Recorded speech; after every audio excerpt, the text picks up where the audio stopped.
joined Hindustan Unilever in 1989. So Harish worked in various roles across the HR function in Hindustan Unilever as part of management development efforts in Hindustan Unilever. He personally involved various HR transformations. He led HR employee relations in 2001 to 2004, responsible for all HR matters spanning about 60 units, manufacturing units, sales and plantation in India. So his last assignment in Hindustan Unilever as Vice President HR in 2004 to 2007, responsible for entire HR function in South Asia. So that was his last role. So he has a rich experience in change management and global business context. Since he also worked in Unilever UK as a global project manager in 1990 to 2001. Also, he worked as a Vice President HR Services in 2007 and 2008. He managed major transformation agenda for about 40 countries across 3 continents, Asia, Australia and Africa. So he is now a freelancer, leadership consultant and executive coach. In 2008, he started his own consulting practices company called People Unlimited, providing support in the areas of organization performance and leadership effectiveness. He is also associate coach with Center of Creative Leadership. So he is an executive director in TOTUS HR School. He is also a senior fellow in the capital of the conference board. So his current focus is to help senior executives, entrepreneurs and high potential leaders through coaching to become better in their leadership and managerial role. So he is accredited by International Coach Federation USA as a professional certified coach. So he continues to be a sought after speaker at various management forums and business schools. He has written and published many articles on HR topics in various journals and newspapers. So he has presented his views and experience in a number of management conferences. Harish was also convener of NHRD Network 15 National Conference held in Bangalore in 2011. So Harish was also honored with the Exemplary Leader Award as part of the Employer Branding Awards in 2007. He is also independent director on the board of Bank of India, and he also serves on other advisory board in various companies. So we are really very happy to have such a great personality in working across various geographical regions and companies like Hindustan Unilever and serving in different board of directors. I would request Kempegowda to welcome, presenting a small bouquet to Mr. Harish Devarajan.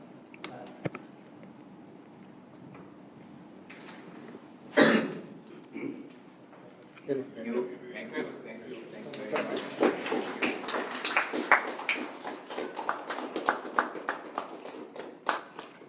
Thank you.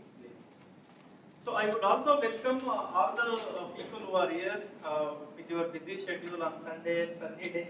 You are here, and students from different colleges and HR practitioners and faculty members, and those who are watching on live in various social platforms.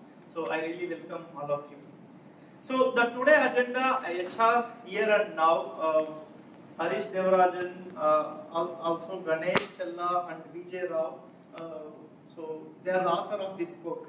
The vision of this HR here and now is to engage readers in a debate and how we see HR as a function and profession here and now. So how we see the practitioner, that is also very important. The intent is to reflect on what we are seeing and hearing and experience about HR function in an inclusive fashion. So that is the purpose of intent of this book. HR here and now also offers a practitioner's take to human resource management as a profession and functional, keeping in mind most current and contemporary practices and also problems and perspective in India. So this book is meant for all HR professionals, students and practitioners in the field of human resource management. This book is also reflects human resource management as it's practiced today with stories of places where it is at its best today. HR Here and Now also raises and answers questions such as, given in rapid advancement in the profession, should the term HR be redefined? Why does quality of function depend so much on way it is positioned within the organization? What shapes a CEO attitude towards HR? What are the big demands on HR today in the times to come? How does one advance in HR? So all these questions are addressed in HR Here and Now. It is so wonderful to hear from our mouth, and one of the co-author of the book. We are very happy to have you here, sir, and looking forward and want to learn more and apply in our practices as a practitioners, and of course many students and faculty members are also here. So with this, we request you to take over. Thank you. Thank you so much. Thank you very much. Thank you, Prakash, for those kind words. And at the outset, I must say thank you very much, Ramesha, for inviting me here. It's indeed an honor and a pleasure to be here this morning to meet and engage with all of you. Yeah, it's so nice to see an enthusiastic group of 25 professionals on a Sunday morning to want to engage on the topic of HR. So it really, sort of makes me happy, and I also understand that there are many folks who are online and who are listening to this online, and maybe people who listen to this later on as well. So the purpose of this morning is really to share with you in person some of the concepts that we have covered in this book called HR Here and Now. Yeah. So as Prakash mentioned, this book, HR Here and Now, co-authored by three of us: Ganesh Challa, Vijay Rao, and myself. All three of us are HR professionals. Ganesh Challa had his experience early years in Cadbury's, TVS Electronics, RPG, retail, Citibank, and he started his own consulting firm about 20 years ago. So he's been a consultant, HR consultant for the last 20 years. He's based in Chennai. Vijay Rao is again a veteran HR professional who worked in companies like Unilever, it was Hindustan Levers in those days, and then Tata Sons. He was the director of Tata Management Training Center. He was the CHRO of Tata Consultancy Services way back in the 90s and early 2000s, and later on became CHRO of Suzlon, and currently he's based in Pune. And myself, Prakash has introduced me, worked in TVS, Hindustan Unilever, and now based in Bangalore. So the three of us do quite a bit of work with HR organizations, companies and HR functions. And in our practice, we came across some very good HR practices in Indian companies. At the same time, we also came across challenges that HR functionaries and HR functions face in organizations. You go to any company or organization, unfortunately, people's perception about HR is not necessarily good all the time. They often make fun of HR. Yeah, they make jokes saying that HR people are, I don't know what they are doing, why they are doing this, they are a stumbling block for us. They don't really help us to go and achieve what we need to achieve. This saddens us. Yeah, when we hear this, we feel sad. Why is it that people have this kind of a perception? It is not without reason that they have their perception. There is a reason, good reason as to why they have their perception. But that doesn't mean HR is bad, doesn't mean HR is a, unhelpful function. There are many people who are very happy about HR. Many people are very proud about the way HR helps them. But unfortunately, that doesn't get told. What gets told is the not so good things. That becomes the joke, that becomes the WhatsApp message, that becomes viral, everywhere this happens. So that's what made us feel that, you know what, we have to be people who carry this news about good HR practices. What makes HR proud?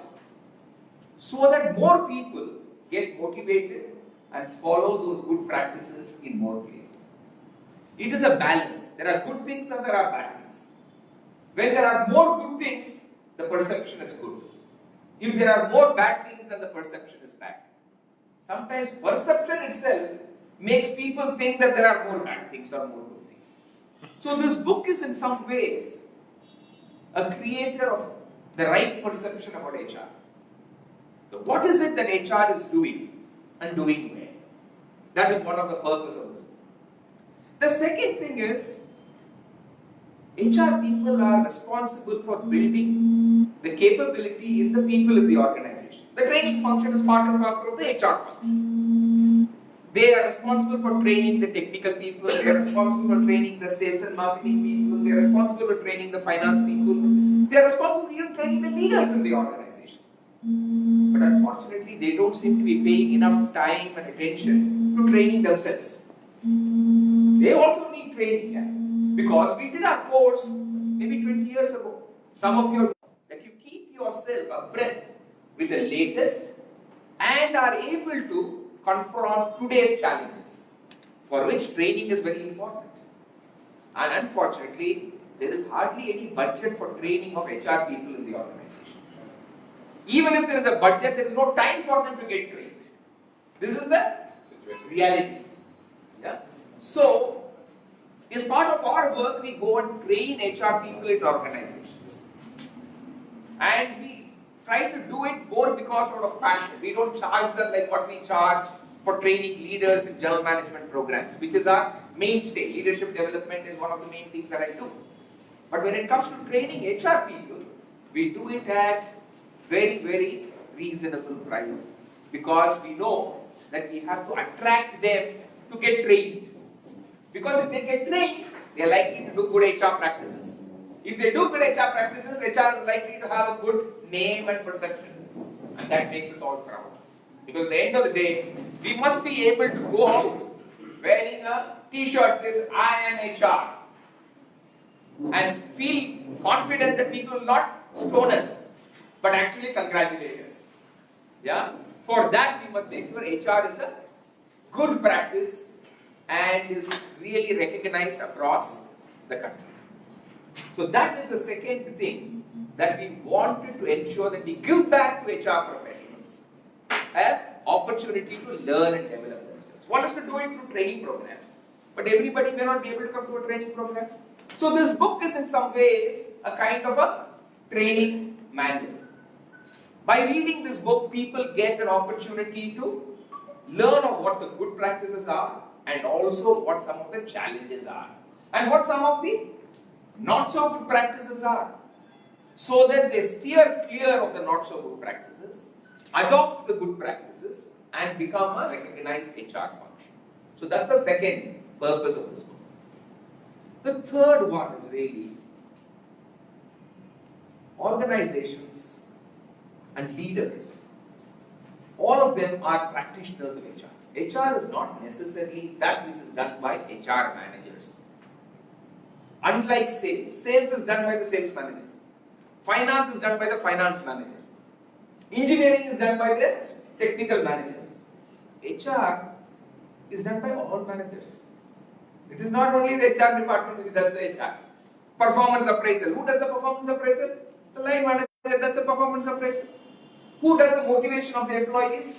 Every manager motivates his or her employees. Yeah? Who is deciding as to increment for people? In the process of giving out rewards and recognitions, every manager is involved. In deciding who should get promoted, every manager has got a point of view. What is the organization culture that is going to be created? Every manager actually works towards that. So if you really see, HR is something that everybody practices. It might be the responsibility of the HR department, but the practice of HR is that which is done by everyone in the organization. It's a very unique function in that respect. How do they get to know what is the best way to do it? What is the right way to do it? What is the challenges involved in some of these things? they need to be educated as well. Now, they may not go for an MBA HR. They may not come and attend programs like this. But at their free time, if they were to go through at least 1 or 2 chapters in a book like this, they will get to understand what happens in different organizations. We have captured practices from 25 organizations. Best practices. So, line managers don't like theory. They don't like to be told this is how you should do it and this is not what you should do it. But they like reading about good stories from other companies. And they learn through that process. And that's why we have captured 25 case studies in this book of good practices in some outstanding companies in the country. And all of this is from the Indian context. Most HR books are there, but they capture from the Western world. It may not necessarily be applicable to our context fully. Here we have said this is about HR here in India and now, contemporary. Not what was 10 years ago, not what is 20 years ago. This is about HR practices which is happening right now. This book came out in 2018. So we're talking about practices in this time frame and in this country and in this context. Yeah, that's the introduction to this book as it were. Okay. And there are a number of concepts that we have covered in this book and I'm going to talk about it. Yeah. I'm going to pause for a couple of minutes now and ask you, what is it that you would like me to cover in today's session? I can say many things. I can go on and on. But I want to quickly get your feedback. What would you like to hear today? Anybody? What is it that you would like to hear in the next 1 hour or so? Since you mentioned HR function, or the people who are working in HR in themselves has to develop them on the various aspects. So where do you see which are those some of the things we have to develop ourselves, which will really help us from the organization and also to help the line manager? Because there are 3 points you mentioned: line managers, HR, and the context. Correct. So where we need to really. So what are some of the priority areas where HR professionals need to focus and develop? Good, I will cover that. Thank you. Harish, Dr. Nandish here. One thing which we have come to know frequently from many of the global CEO surveys, if you look at 100 top CEOs in the large corporations, about 60-65 come from marketing domain. Yep. About 20-25 come from finance. Yes. If you look into the HR, becoming ultimate leaders of the global organizations, percentage is about 10. Not even 10. Not even 10. Being an optimistic. We are HR, so we have to be optimistic. So, what exactly the HR professional should do and should endeavor to commit themselves to develop themselves to become the organization leaders, because they can bring in the phenomenal change when it comes to the organizations. Sure. One is, of course, connect to the business. Marketing people are able to show something measurable, but HR people do 101 things which is not measured. See, for example, we create satisfaction or happiness. There is no measurement matrix for it. Sure. But if a marketing person goes and sells and increases revenue, he will immediately say next quarter he has increased 12%. How exactly the HR professionals have to focus? If you can throw the light, I think it will benefit. So what is the secret or way by which HR professionals can become organizational leaders? Yes. Okay, I'll cover that. Maybe in addition to that, some KREs or KPIs, maybe something the here and now. In the past was different, now for the current. So what are the KPIs for HR today? Okay, good. Cover that. We would like to hear the best practices which are covered So there. Not many, few at least give you examples of a few best practices. Good. Some things from the students. Yeah, there are so many students here. What would you like to hear today? Future HR leaders. Yes. Go ahead. Anybody? So, the difference between job specification and job description. So the concept of job specification and job description, what does it mean and how is it different? Okay, yeah. Good, yeah. Industry 4.0 challenges and how HR guys need to keep themselves to handle automation. The automation, yeah. What does it mean and how can HR help in this context? Okay, Very good. Good. So let me get started. There will be opportunity for many more questions from your side, but let me get started with some of these things. Yeah. So, if I were to look at first of all the concept of what can we do as HR professionals to be more valuable to the organization. All of us belong to an organization. At the end of the day, we want to contribute to our organization. We want to be recognized by our organization as adding value. So what and how can we do this? In fact, this book, before we wrote the book, we actually did a survey. We reached out to business leaders to find out what is their expectations from HR.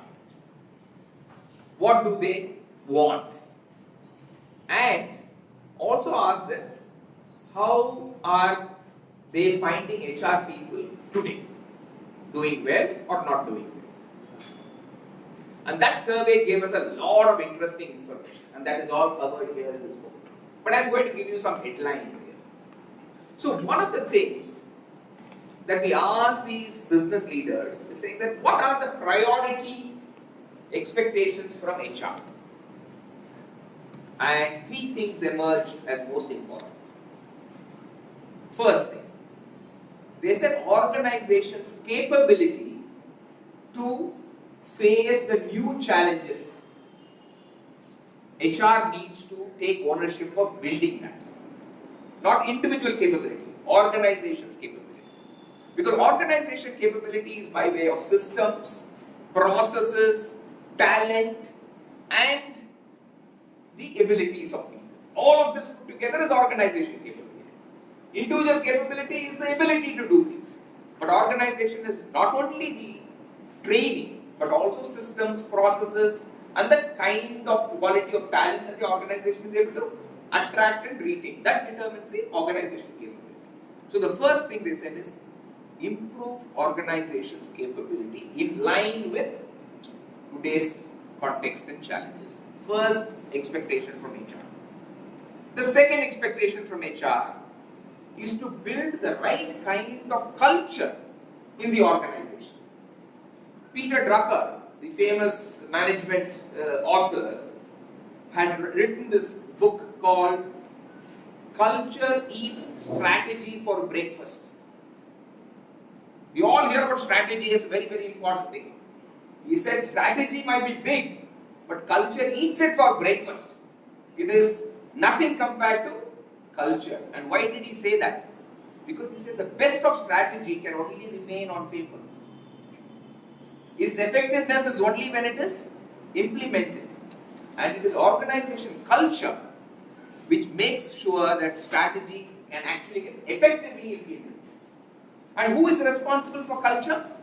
The CEOs are saying, I want the HR person here to take ownership for building the right organization culture. That's the second important thing that the CEOs are expecting from HR. So capabilities, and next culture. Third, in today's context, change is something that is happening all the time. And to be able to do effective change, there is a certain methodology and a certain approach which is required. And they said we want HR people to facilitate the right kind of change management in our organization, so that they're continuously changing, keeping abreast with the latest challenges and demands. So 3 C's is what the CEOs are expecting from HR.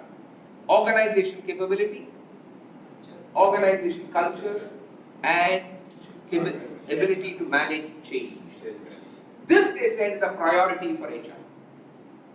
So HR should focus on something which is very, very critical. It is these 3 things. And this is today and going forward.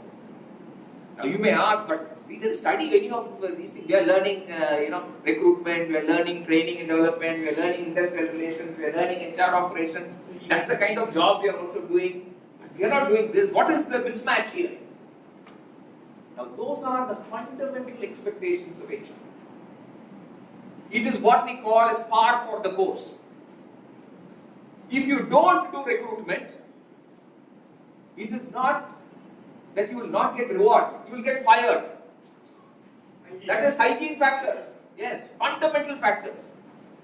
So you have to recruit, you have to train, you have to pay, you have to measure performance. But those are par for the course. That is not adding value to the organization.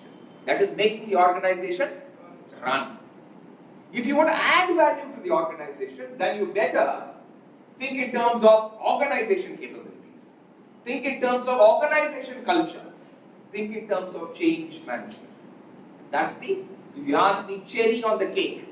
The cake is made up of bread, it's made up of butter, it is made up of cream, but then on top you put the cherry. That's when the cake really adds value. Yeah? That's what is expected by the CEOs. Now these things, if you don't do well, they get dissatisfied. If you do it well, they get satisfied. They get delighted when you build capabilities, build the right culture, and build change management capabilities. Okay, so that's what we got from the CEOs. Then we asked the HR people. We said, okay, we asked the CEOs, let's ask the HR people. What do you think the CEOs want? We wanted to understand whether they already know this or not. The good news is, they knew that the CEOs wanted this. So, HR is doing something good. They are at least listening to the CEOs on a regular basis. So they know, yes, they want capability, they want culture, they want change. Then we said, tell us, how is HR doing? Are the HR people doing many of these things well or not doing it well? So the CEOs rated HR in recruitment, in HR operations, in performance management, in employee relations, in leadership development, in organization development. In all these aspects they rated them. And HR people also rated themselves. I mean, measured and balanced these two things. What did we find? HR people thought they were doing everything the best, or at least most of the things the best. The CEOs thought some things they did very well, some things they did not do very well, and some things they did well. It was a balanced scorecard from the CEOs. And we tried to compare and say, where is the biggest gap? The biggest gap was in the area of leadership and management development. The CEOs thought not much or not enough is being done as far as leadership development is concerned. The HR people thought they are doing a lot in that area. So clearly what they want and what they are delivering is not matching. So one of the big gap areas is leadership and management development. The second area with the big gap is performance management. HR people thought they are doing very well. Leaders did not think they are doing as well. And if you look at it really deeply, you will understand why this gap exists. HR people think running the performance management cycle, getting the forms filled, getting it on time, putting it for increment processing, and releasing the increment letters or promotion letters or training nominations is performance management, and I'm doing that very well. Because earlier it used to take 6 months, today we are able to finish it in 4 weeks. And it is all happening on time, so I'm very good, I'm very happy. The CEO is not thinking of the process. They are thinking about, oh, is performance really improving? We are not worried about the process. We are interested in the result. Is this year's performance better than last year's performance? What percentage of our people have actually improved on their performance? Not by way of score, A instead of B or 80% instead of 70%. When people perform, it has to result in organization performance. Is the organization performing better and is it being supported? And what is HR doing to help this process of performance development? So managing performance is not about forms, it's about the output of performance. That's the gap. And this needs to be understood by HR, and HR needs to do it differently. Okay? That brings me to another concept. How do HR people actually function? And we started to look at that. We went and met a lot of HR people and said, tell me what all you do in a day. What all you do in a year. What all have you done in the last 6 years? And when we studied that, and we also studied what has happened in the context of HR. What has happened in the last 10, 15 years in HR? If I think about it, one of the biggest things that's happened in HR in the last 10, 15 years is automation. There is a lot more automation in HR than what it was 15 years ago. Everything is digital, right? The performance of personal files, earlier you used to have racks and racks of personal files. Today nobody opens a personal file. You open your laptop and you look at the personal records. Digitization has happened. Your pay slips are no longer slips. It actually is digitized. Your promotion letter and your appointment letters are soft copies. There's a lot of automation, which is good. And it has helped HR become more efficient. Because there used to be a time when they used to say, 10th pay is supposed to be made, but for a few people there will be error in the pay slips, so therefore they will be paid only on the 11th or the 12th. Appointment letters may happen 2 months after the person is appointed. Promotion letters will happen 6 months after the date of promotion. Retrospective. These are now not heard of, because these things happen much, much faster. Why? Because there is a greater support from automation. So HR is one of the functions which has benefited from automation in a big way. Big take. Yeah? When you look at what else has happened in the concept of HR, HR is becoming very good and efficient in implementation, which was a big problem earlier. Today, that is not an issue. So if you ask me, there is this paradigm called doing, thinking, and feeling. It's a concept that we have spoken about in the book. Doing, thinking, feeling. HR person today is focused a lot in doing. They're so busy. So when we ask them what all you're doing, I'm doing this, and this function has to be done, that has to be done, people have to be recruited, 1,000 people have to be recruited, salary increment has to be created. There is so much to do. Very, very busy. HR people are the busiest. And they are also doing well. That is what we call the dimension of doing. Now, there is another dimension which is called the thinking dimension. Where you got to think, why are we doing this and what will happen if this is done well? What is expected, and to achieve that, what do we need to do? For example, the CEO is expecting that performance improvement takes place. So if I think about it and then I say, if improvement has to happen, what should I do apart from just getting the forms? So the forms have to be designed to identify which is the area of performance that needs improvement. How can that be improved? So people can comment and then we actually do the right thing, then the performance. So the thinking aligns results with actions. So it's not just doing. You align it with end results, for which you have to think. So we have learned to do a lot of things. We have learned to interview people, we have learned to train people, we have learned to do performance assessment, we have learned to ensure if people have to be hired, we can call them and hire them. If people have to be removed, we can call them and fire them. All this we have learned and we do it. Are we thinking enough? Or are we waiting for somebody to tell us, hire? Or are we waiting for somebody to tell us saying that now fire? Waiting for somebody to tell us saying that now you need to train? Or are we thinking on our own? So the thinking dimension is about when HR thinks. One of the questions that Nandi asked is saying that, how can we become CEOs? What do CEOs do? What do organizational leaders do? They think on behalf of the organization. So as HR professionals, we are very good at doing today.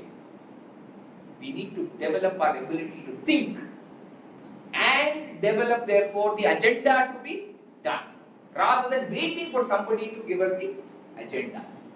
If we were to draw up an agenda saying that for my organization, for it to be successful in the next 5 years, this is the kind of capability that is required. And this capability is not there in my company today. I need to get that capability. One, by recruiting some people with that capability. Two, building that capability in some people existing in the organization. Three, measuring for that capability. My performance assessment must measure for that capability. And my training function must measure saying that that is improving or not improving. Is the needle moving? And then when you do it, you are then bringing in the thinking element into your function. You are thinking on behalf of what is required and then doing what is required to make that thinking happen. So that you bring both thinking and doing together. There are examples of this being done well in some companies. So it is not as if it's not being done. There are examples here of companies who do that very well. The thinking and the doing. One example I'll tell you. Somebody was asking me, give some examples of good practices. Aditya Birla Group in 2016 said, we will not hire people from outside our company for leadership positions unless it is a dire emergency. Otherwise, for 3 years, let's not recruit senior leaders from outside. Freeze. Freeze senior leadership recruitment.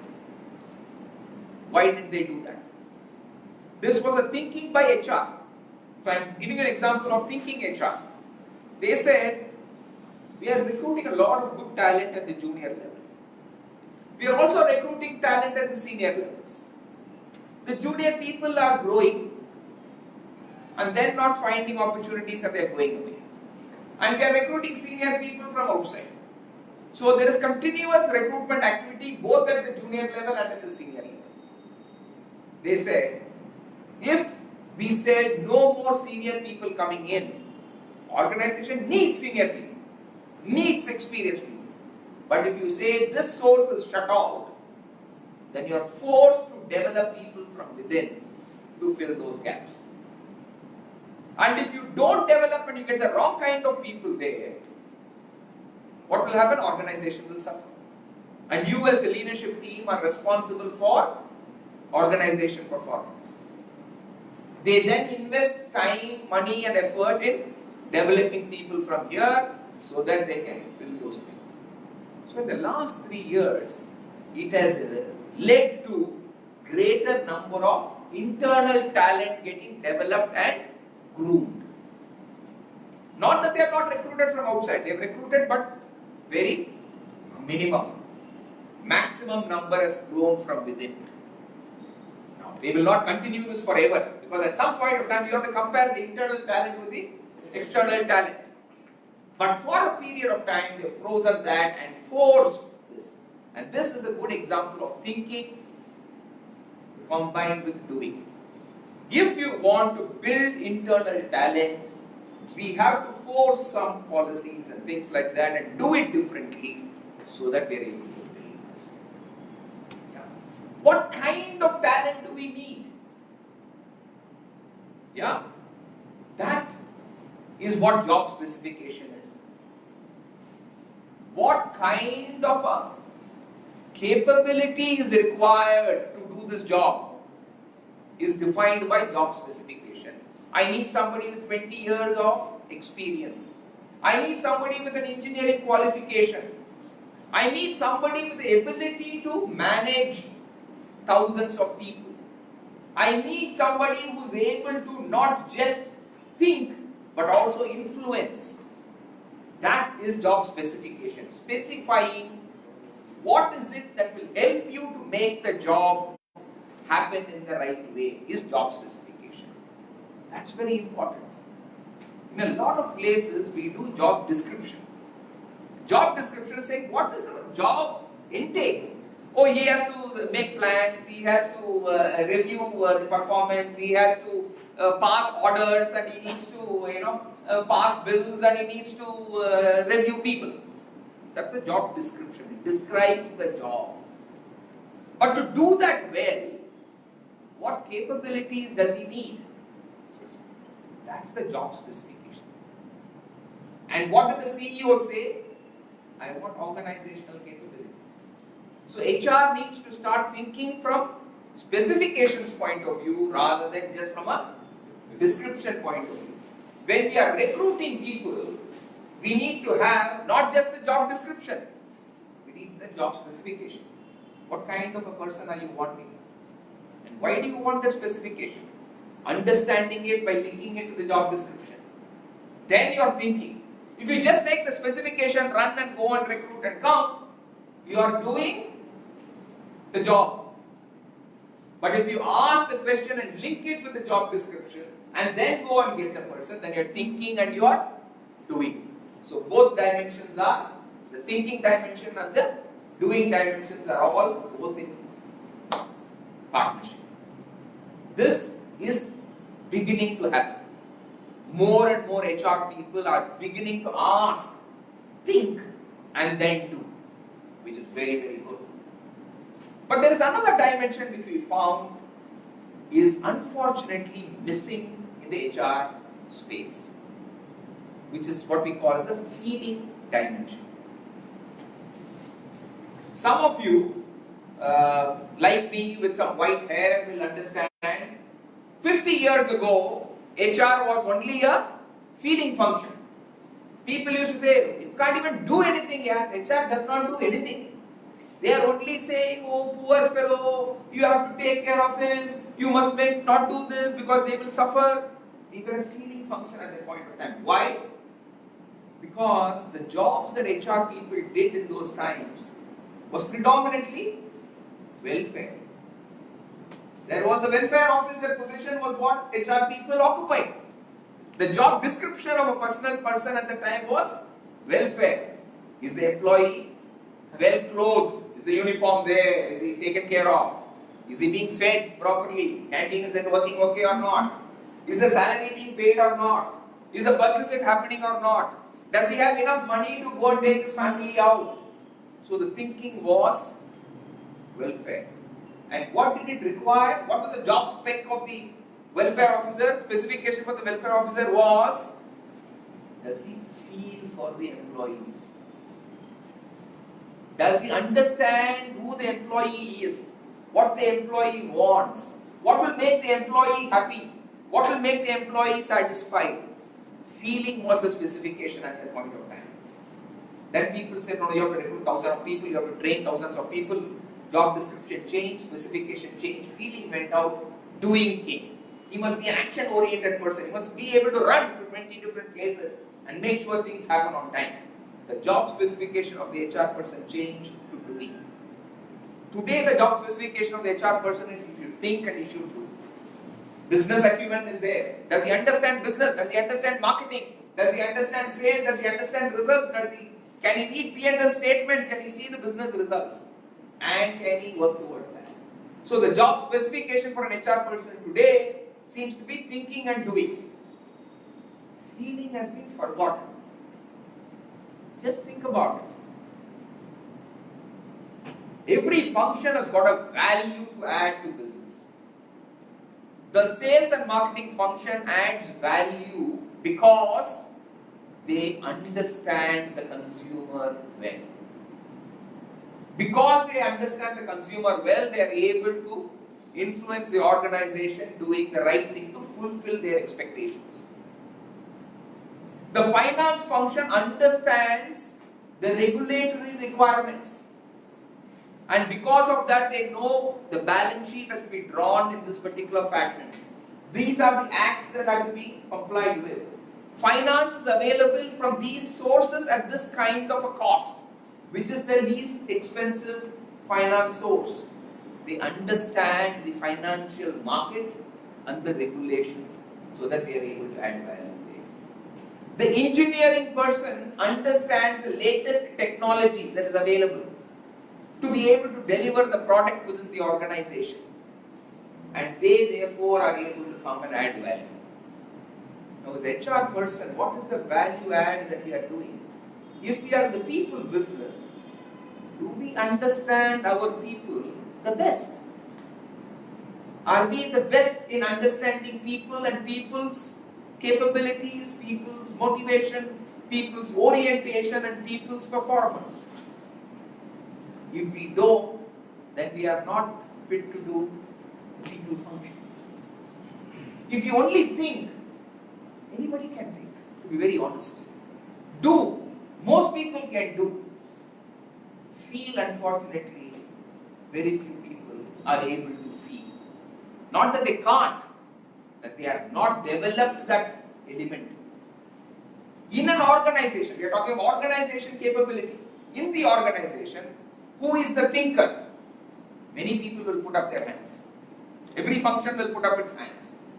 Who are the doers? Every function will put up its hands. If you ask consumer insight, the marketing fellows will put up their hands.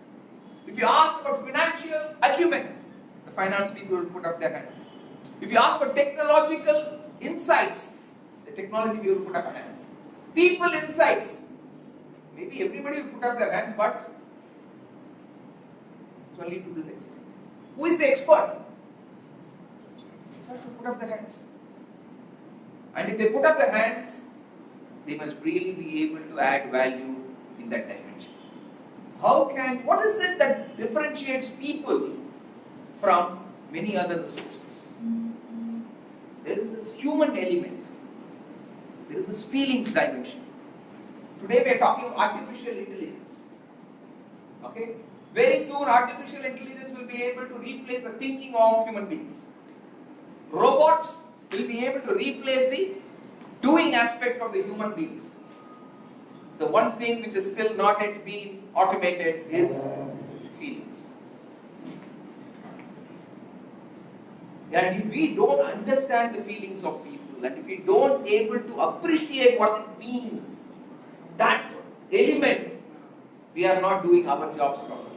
If we are the people champion in our organizations, the feeling dimension is so very important. So if you are, that's what we have realized looking at the here and now. The doing aspect of HR is improved significantly. The thinking aspect is being paid attention to. The feeling aspect is not in the scenario at all. This continues what Ramcharan is saying, that HR will be disbanded and done away, we don't need HR, might come true.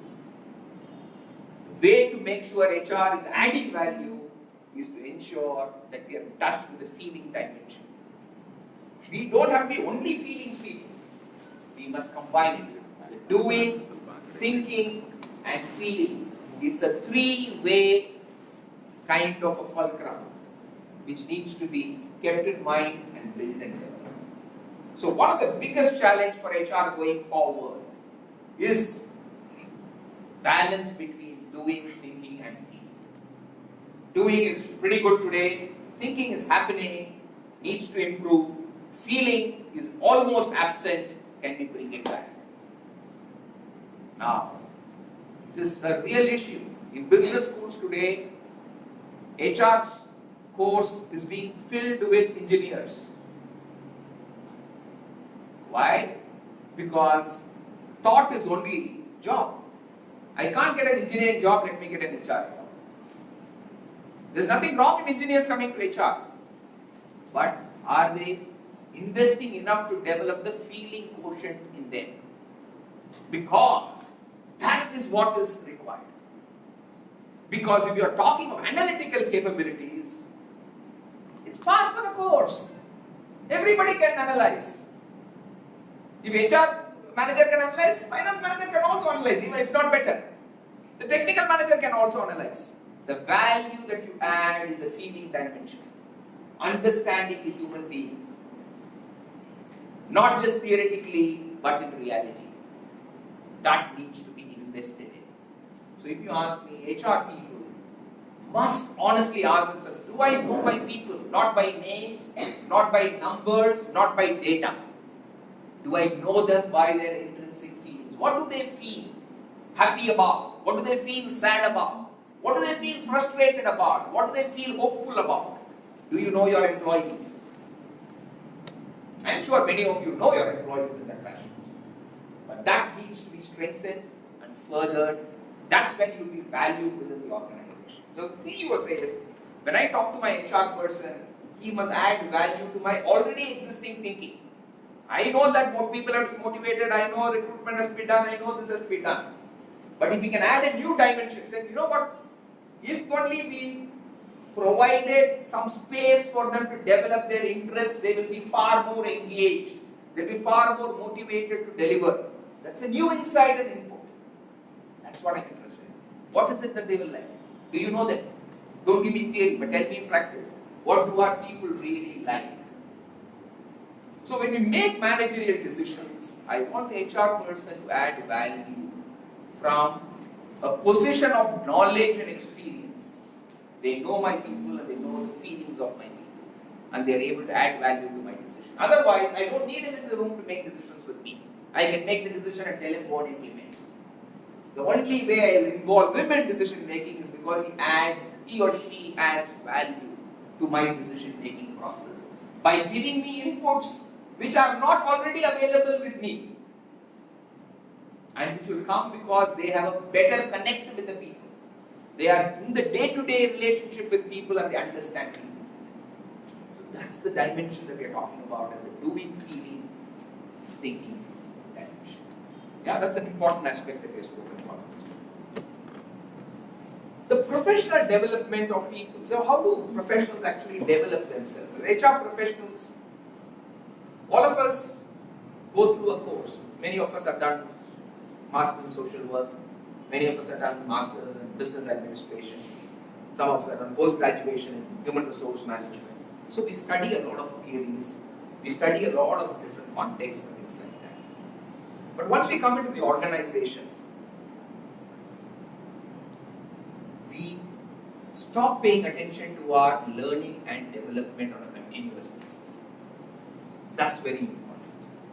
And there are steps in which it needs to. And we have looked at it and we said, there are probably 3 different dimensions of development for the HR professional.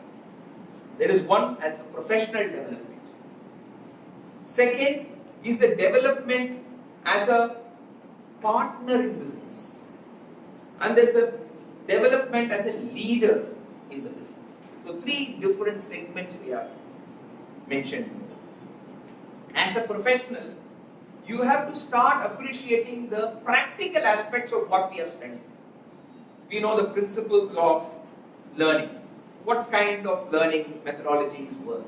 Some people like reading, some people like doing, some people like listening, some people would learn best by actually interacting and discussing.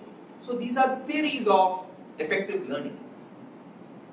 But in my organization, do I know which one works best?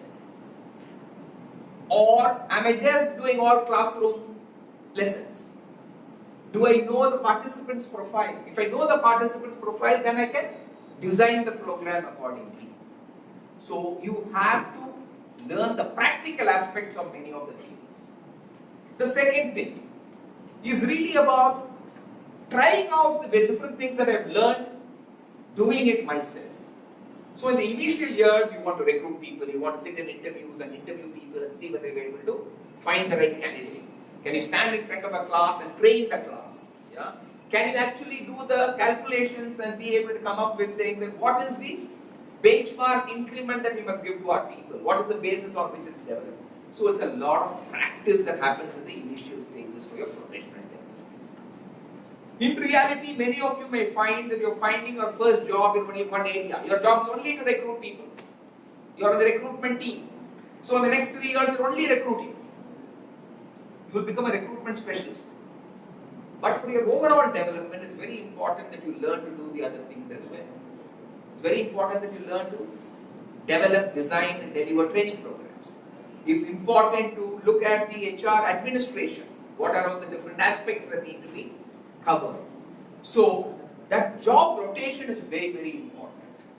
So through this book, we are actually saying to HR heads of companies that when you get youngsters into your teams, don't only think about delivery and put them in one job and make them do the same job for 6 years and 7 years.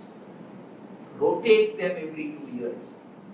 Give them exposure to the different aspects of the function, so that the first 8 years of their life, they are actually becoming people who are capable of doing any part of the HR job. That's when they are real strong professionals. Otherwise, you are using them as a very simple resource. And if you only have those kind of people, then you might as well outsource it. Somebody else might be able to do it far better than you do it inside. If you only want recruitment. Build them into holistic professionals. And therefore, from a professional point of view, you have to seek that holistic development in all aspects of the profession. That's the professional development. And you have to be confident, not from a theoretical point of view only, but also from a practical point of view. Be able to understand how it works and how it impacts. Understand. So not just do, but start thinking as well. So you will start developing the thinking dimension. You will start getting exposure to different aspects of the HR function. That's how you can develop yourself professionally. Next, when we're talking on the partnership level, then you begin to understand how does what I do impact the business. What is the expectation from the business? What is it that is different in this business versus this business? What kind of process will make sure that this is getting delivered better than this? I have a performance management system. How do I map it to competencies? What competencies should I map it to? Which competencies will deliver what kind of organizational results? To be able to think through a whole systemic flow of the function in the organizational context is very important from a partner point of view. Because when you are a partner to a business leader, he or she is looking at you and saying, okay, what have you understood about my business? What are you going to do to help my business? How will this make a difference? So if you can provide answers to those thoughts and questions, you then become a good partner. So your ability to then redesign your workflow suited to the expectations is the capability of that of a partner. And also to be able to influence, because sometimes you have to influence the business to change things, to do the right results to be achieved later on. So will they listen to you? Do you have the credibility? Do you know how to influence them? They might be senior to you by position, but you have to influence them with good reason, with good insights. And if you're able to do that, then you are a successful partner. So success as a partner comes out of credibility and influence. And then your ability to also interact with different parts of your own function to make sure it's aligned to the overall thing. So your ability to strategize and think systemically is very important to be successful as a partner. So all of these elements is what is required as a partner. Then the next dimension is that of a leader level, where it's not only about the functional components, it's not only about the relationship with business, but it is really about visioning the future. Where are we headed as an organization? What is this organization likely to face tomorrow? My business also may not know it, but I am starting to think like a business leader. And therefore, what kind of changes will be required in capability, in culture, and managing this entire transition and change. So the expectation that the CEO spoke about, right in the very beginning, I mentioned that your capability, culture, and change comes into play at the leadership level. You have to start seeing what culture, what capability, and therefore how do I manage this change. So at the CHRO level, it's not about recruitment, it's not about training, it's not about performance, it's not about salaries. It's about organizational level thinking of capability, culture, and the organization's ability to change in a smooth, seamless, continuous manner. How can you drive this? How can you create the kind of leadership support for it? How do you get leaders to own this? Because it cannot be an HR agenda to change this, it needs to be an organization agenda. So the CHRO's ability to let go and say, it's okay if I'm not the leader of this change. I want the CEO to lead it. I want the finance director to lead this. I want the Marketing director to lead it, facilitating the leadership capability within the organization. That is the leadership dimension that is required, for which you need to be secure. If you are insecure and you're feeling, if they do it, then what will I get? I may not get any increment. They may think I am redundant and they may ask me to go. If you have those kind of fears, you'll never be able to do this. You need to be confident saying that I am actually helping them achieve it. And when they achieve it, they know that my help has helped them. And they will therefore want me to be their coach, their mentor, their buddy. They want me by their side when they are doing this. That's going to be extremely important. That's the transition that's required. And when they do that well, those are the kind of HR leaders who get opportunities in business. Because business leaders see them saying, you know what? He's been with me through thick and thin of this. In fact, my success is thanks to him. Why don't I ask him to run a business? And that's where the opportunity comes for leaders, HR leaders to become business leaders. It's not necessary for all HR leaders to become business leaders. You can be a specialist saying that I only want to be a facilitator of change. I only want to be an advisor of cultural transformation. I only want to be a mentor of leadership development. Fine. Those of the HR people who want to become business leaders, they will have to demonstrate this. Because they think, because they do, and they feel they are likely to become better better business leaders too. And there are examples of HR leaders becoming good business leaders. And let me also tell you this. Let us not think that as HR people we have two horns. No. HR, as I told you, everybody does HR. You could also have a business leader who develops the feeling dimension as well as you can. Who also develops the ability to understand HR as well as you can. It's okay. We are not a separate breed. We are just focusing on people as a dimension. Just like we can also sell, the salesman can also be a good HR person. All that it calls for is understanding what it takes, being committed to it and making it happen.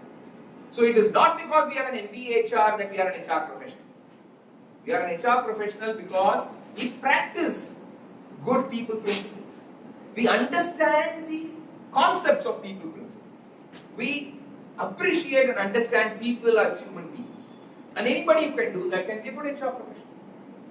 In fact, in this book, we have said, this book is addressed not to the HR professional. This book is addressed to the people champions. And it can be a line manager as well. It can be an HR manager as well. Whoever wants to be a champion of people will find HR practices useful and very important. Yeah. So that's the element that's required. Yeah. How do you transcend into those kind of things? I want to share with you two more dimensions before I open up for some more questions from all of you. There came a time when it became very expensive to have people on your rolls. So you started taking people as casual and contract. So the cost dimension made you move towards a different model of employment. Then came a, what shall I say, super specialization, which was required. And you could not afford to have those people within your organization. Therefore, you would go out and lease those services for a period of time to get it done. Example, construction. Let's assume there is a building construction that needs to be done. Factories keep expanding, new factories come up. Do you have a complete civil contractor team inside your organization? You may have one engineer, civil engineer, who is a project manager, who outsources and gets building construction done. Yeah. Let's assume change, transformation. Organizations go through massive transformation. Okay. Now, what do organizations do? They ring up Harish and say, Harish, can you come and help us with transformation? I get my business that way. Because every company cannot have a transformation specialist. So, consultants are called in. You want to develop a strategy. You don't develop strategy every year. You develop it once in 5 years. You bring up McKinsey and you say, can you come and help us with strategy development? So you get specialist help outsourced. So these models are now beginning to happen. It is no longer everybody in your employment. And therefore, what determines this model? As HR people, they will tell us what model should we have. Now, how do you advise your leaders on this dimension? So, we are saying there is an evolving matrix that's taking place. One, the nature of the task. Is the nature of the task transactional or is it professional stroke transformational? What is transactional? That which is repetitive again and again and again and again. Like for example, if you have to operate this machine, it's a transactional thing. Feed in the raw material, operate the machine, output comes. Writing of basic generation, transaction. Input, generate, output, check, verify, release. Those are transactional stuff. Professional, you have to make some decision.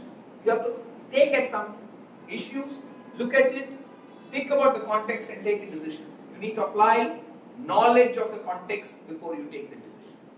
And it will change. Today's context is not tomorrow's context. Next month's context is not the same as next year's context. So you will have to keep applying different sets of principles. That's calling for professional. So transactional work and professional work on one scale. On the other scale, that which is flexible. Today I need it, tomorrow I don't know whether I need it. For example, in a manufacturing plant, you may say, right now it is mango season, so I want to do mango pulp and I want to do mango squash. Mango season is over, no more mangoes coming, I don't have to run that machine any longer. It's not sustainable. It is flexible or intermittent. On the other hand, tire manufacturing. Cycle tires, I have to manufacture it right through the year. Cycles will get punctured, tires will get torn, tires will be demanded year on year, so it is continuous. I need it sustained basis. Tire company itself, snow tires meant for snow conditions. No point manufacturing throughout the year. You need to manufacture it just before winter. So like this, there are fluctuations in requirements. Flexibility versus sustainability. That which is sustained and that which is flexible. So if you look at these dimensions as a matrix, transactional, professional on one axis, flexible and sustainable. Adding one more dimension on the flexible and sustainable, cost conscious and quality conscious. Cost is very important. The cheaper it is, more will get sold. Versus, cost doesn't matter, the quality is so important. Irrespective of the cost, I buy it only if it's quality. Heart stents. Will you worry about cost or will you worry about quality? Quality. So, what is the driver for that? So, that's on the x-axis. And if you look at it, transactional work which is required on a flexible basis, what kind of resources do we need? What kind of people resources do we need? Full-time employees or part-time employees?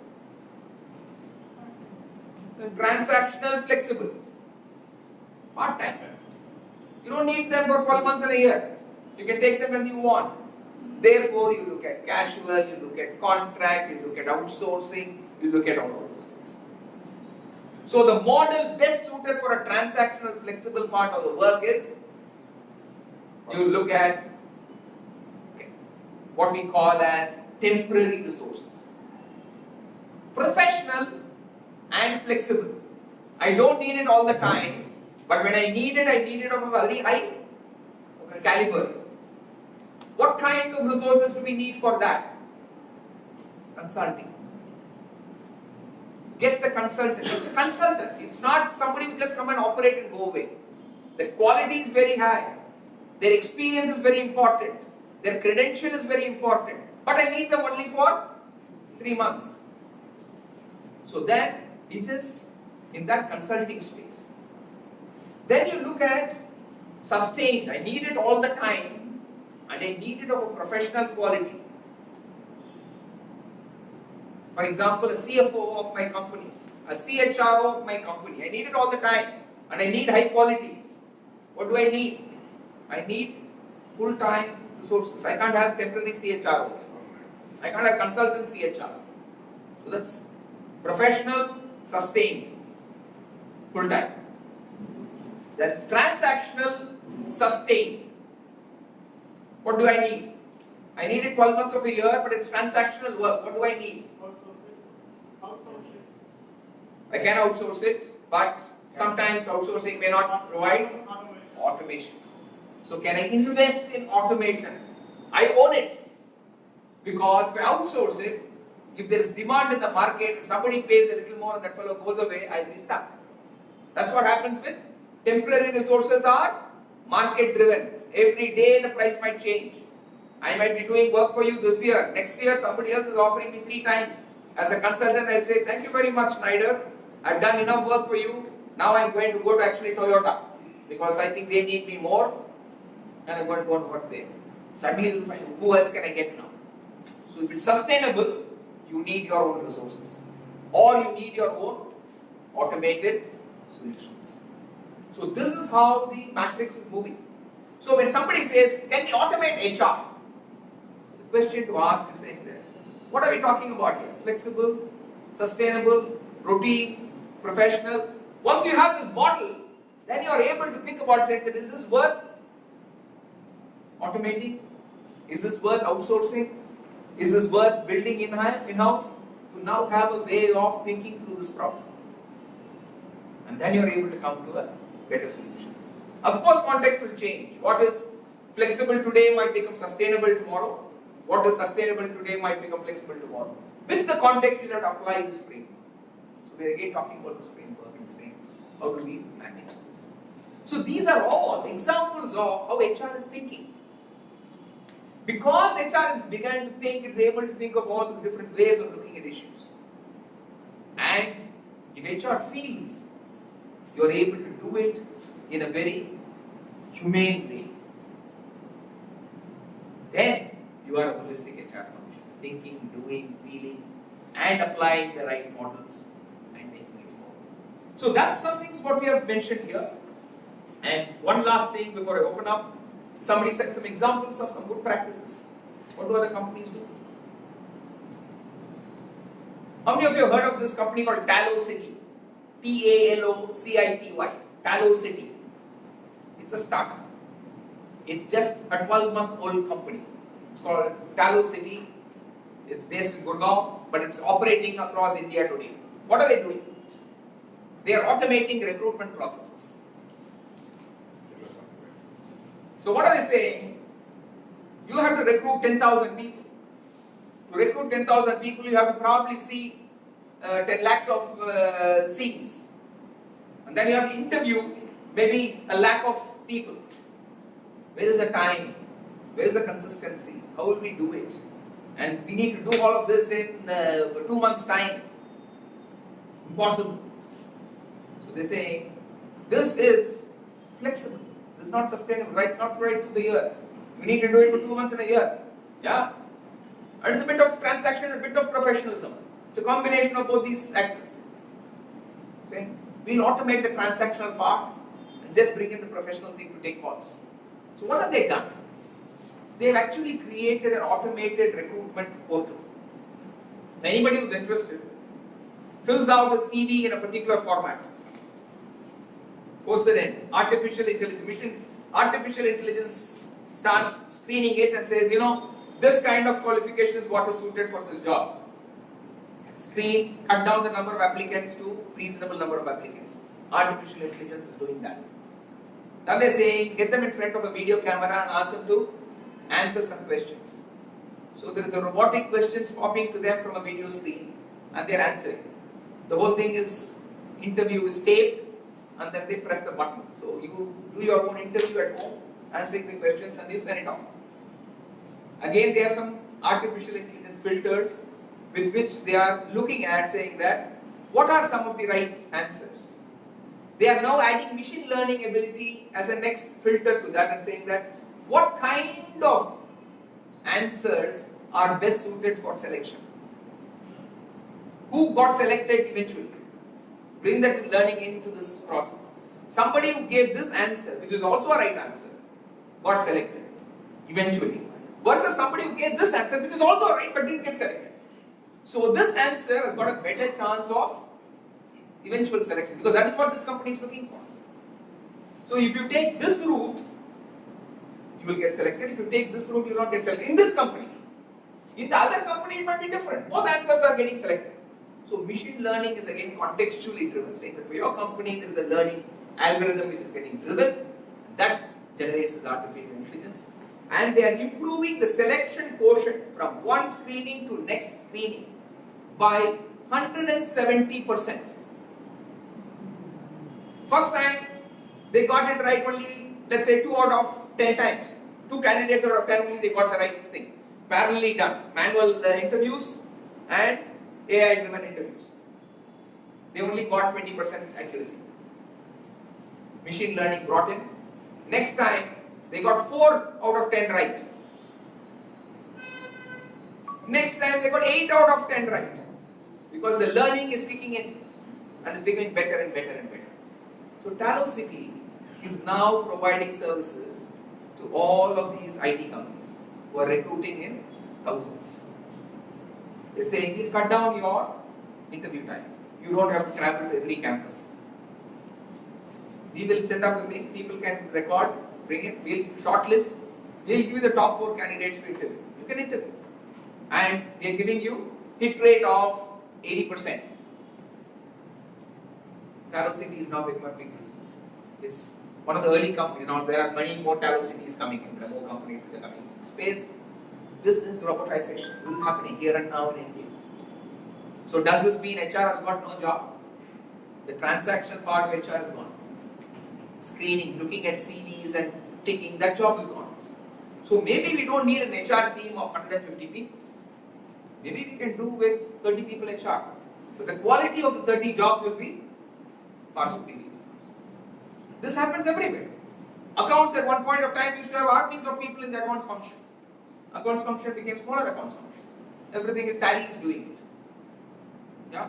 Technology. Robots are coming. So you don't need. Engineers are required to manufacture robots. So similarly, if you ask me, there is an artificial spike in the HR profession today. Thousands of HR managers are being produced in this country today. Actually, you don't need that many HR professionals. Because they're called HR professionals, but what are they doing? They're doing recruitment operations. They're doing training delivery. Those jobs will go away. Delivery can happen internet. Recruitment can happen with artificial intelligence. The feeling part of it cannot be done. If you want to partner business, that will continue. If you want to design training programs, that will continue. If you have to do competency mapping, that will be required. You will need HR professionals, high quality HR professionals, fewer in number. You will need a lot of engineers to develop those automated HR solutions. Actually, a lot of people who are coming into MBA HR with an engineering background can actually put their analytical thinking into use in developing algorithmic solutions for HR. It's not that they will not get employed, they will get employed in areas that are best suited to their competencies. And to my mind, in time, good quality HR professionals will be those who can think, feel and do. Those who will be able to actually align themselves to the context and deliver. And those who are able to continuously invest in themselves and develop. Though they will have no problems as far as the future challenges are concerned. Others will be fly by night. HR professional for 20 years, then I'll be a software professional for another 10 years, then I'll be a consultant for this niche area for the next 20 years. They will be employed, but very employed in a very different kind of an avatar. So this is what we are seeing as far as HR here and now is concerned. I hope I've given you a flavor of what is happening and what we are trying to cover here. But I'm open to questions now. We have another 30 minutes and I'm happy to answer questions that you may have. Very grateful and also thank you for doing it. I am little curious to know, you talked about the mismatch between but somewhere I felt he is the CEO, he has made the expectations clear to the HR partner. That was one of the important questions, whether the survey was able to capture those inputs. And I have also the second question. Did you also ask, did all the HR professionals were empowered by the management or the top leadership team to implement what they think and what the expectations are? Very good. Excellent questions. Excellent questions. Thank you. So, I also mentioned that when you look at HR around the country, there are examples of outstanding HR. There are examples of terrible HR. And many of the things are somewhere in between. The reasons for why HR is outstanding is one, because the expectations from HR was set at a high level, first of all. If you are asking to play at a high level, only then you will get good results. If you are asking to play low level, you will not get good results. So expectation setting is high. And that expectation is also communicated to the player, saying that I am expecting this from you. And therefore, the successful cases, communication is actually happening. Now, is expectation setting and communication enough? No. The player also has to be capable of playing, responding to their expectation. So, the quality of the HR professional and the manner in which the HR professional actually ends up playing matters. That's what results in success. So, successful cases, great expectations, good articulation and communication of the expectation, great capability of the HR professional, and good execution by the HR professional. All four of this come into play of success. Terrible. Why is it that HR is sometimes terrible?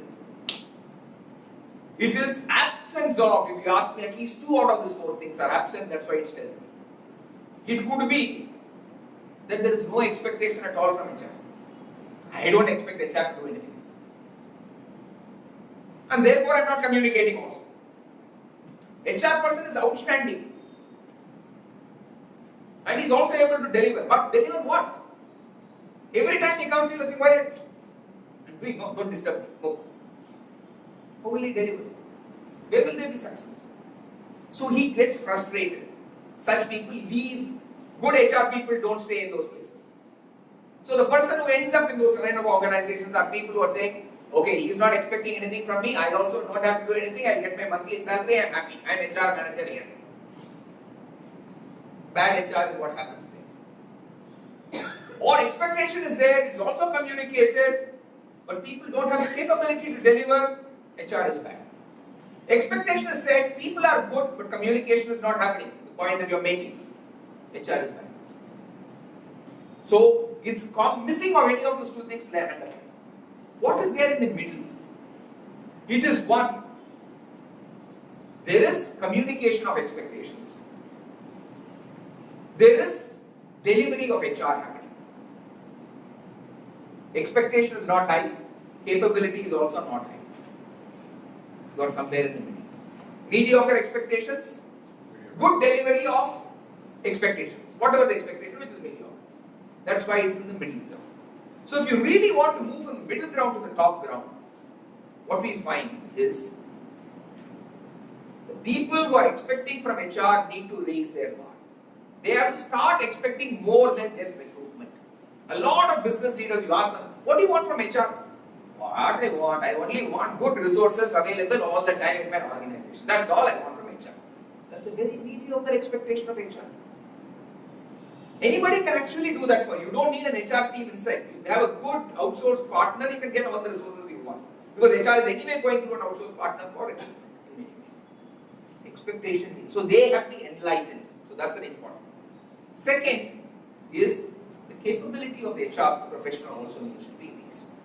That's bulk of the cases for moving from middle ground to top ground. Sometimes there are high expectations, high capabilities, high delivery, but communication doesn't happen. Only one item is missing, which is just the communication aspect is missing. It is bulk of the cases that is what is happening. Because HR and line management or senior management are not talking with each other. And why does that happen? It happens because of poor trust and credibility of the HR functionary. In the eyes of the CEO, he doesn't think this HR person is capable of doing anything more. I want lots of things, but I don't think he is capable of. He might be very capable, but in his eyes, this is what is happening. So there is a big chasm between the CEO's perception of HR and HR's capabilities. If you don't address this, you're going to be in a tough situation. He thinks you're bad, you're getting frustrated because he's not giving you the opportunity to do it, you're in a bad situation. This calls for credibility building within the organization. HR needs to build its credibility.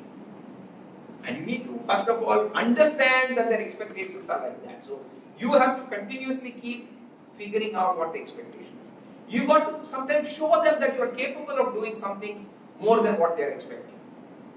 So, this is the challenge for most organizations. And bulk of the examples here are about giving that example. And that's why this book. And this book is not only for the HR professionals, it's also for the leaders. If you want to be a people champion, these are things that other companies are doing, other HR professionals are doing. How do you know your HR professional can't do it? And therefore, we have presented a model here called the centrality of the HR function. In your organization, how central is the HR function? And we have defined it as 3 different elements: low centrality, medium centrality, and high centrality. Low centrality means that this function is expected and actually carries out transactional work in the area of HR. It is expected to do recruitment, it is expected to do training, we will measure the function, how many man days of training did you do, big metrics, you achieved this 10 man days of training per employee, fantastic, tick in the box. They are all transactional work of HR. Pay slip happening on time, salary happening on time, performance management happening on time, all transactional aspects. And what is the empowerment of HR? To do whatever it takes to make sure that these matrices are met. That you do 10 days of training, that you actually recruit 10,000 employees this year. You actually ensure pay happens on 10th of every month. And lot of good people are working and work is happening fantastically. That is called low centrality of the function. Expectation low at a transactional level and delivery happening. Medium centrality is anything to do with people.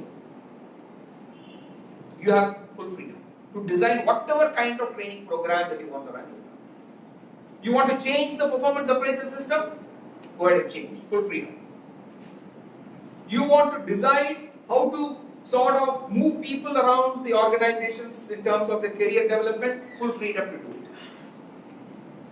So there is freedom and there is delivery, but only in the functional area. Anything to do with HR, don't come and talk to me about marketing. Don't come and talk to me about finance. Don't come and talk to me about strategy. What have you got to do with strategy? Forget it. That is medium centrality. High centrality is when you are involved in the total organization. So you have as much influence on the future of this organization as the marketing person. So you can also think about saying that, why are we thinking about setting up business only in South India? Why are we not thinking of East India? Northeast, there is a huge opportunity for our product. I think we must set up manufacturing base in Northeast. As an HR head, are you having the freedom and the welcome to come and discuss this topic? Or if you go to discuss that, they say, we will tell you when we are setting up, you can come and recruit. Now you go. If that is your positioning, then it is only medium. When you are allowed to discuss business issues, because you are seen to be part of the business, not just as an HR functionary, then HR's centrality is high. Because as HR, you can actually influence the business decision. Sir, if you are wanting to set up a high technical manufacturing setup, we must be only in Karnataka or Tamil Nadu. That is where all the engineers are. If you go and set up in Guwahati, who will be there? We need lots of engineers. So when you're thinking about it itself, let's think about this. Market is there. I understand, I didn't realize that, sir, market is there. So we need to be close to the market. So how can we do this?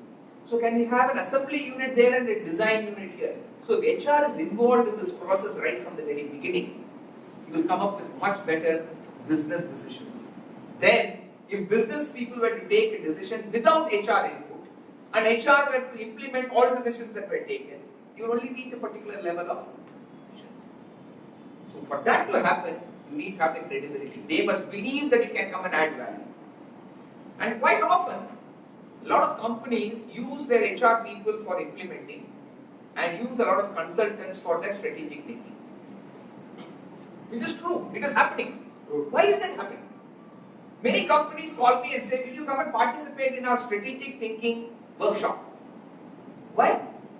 You can give us perspectives from the outside on the HR aspect. I think for myself, why is the HR person inside the company not being invited for this?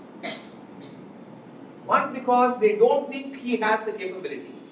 Two, maybe he's not picking up enough perspectives from the outside world to challenge, to actually raise issues. If you ask me, I would rather spend time with the HR person, develop him so that he can participate in the strategic workshop rather than me going and participating in so many strategic workshops. That is the professional development that is required. When that happens, automatically the CEO will say, before I call the external consultant, let me call my CHR. I want to ask him the question. If the consultant has to be consultant, let the HR person consult the consultant. No, why should I consult the consultant? Let him come. That credibility has to come. That is missing today in most of our organizations. That is why you have to invest in yourself. 20 years of service does not make you ready for a CHR. Yeah, it might make you ready for the title of the CHR. To be a successful CHRO, you have to develop your capabilities on a continuous basis to be able to think at a business level, do at a functional level, and feel at a human level. That combination is what is it. I hope I have. I have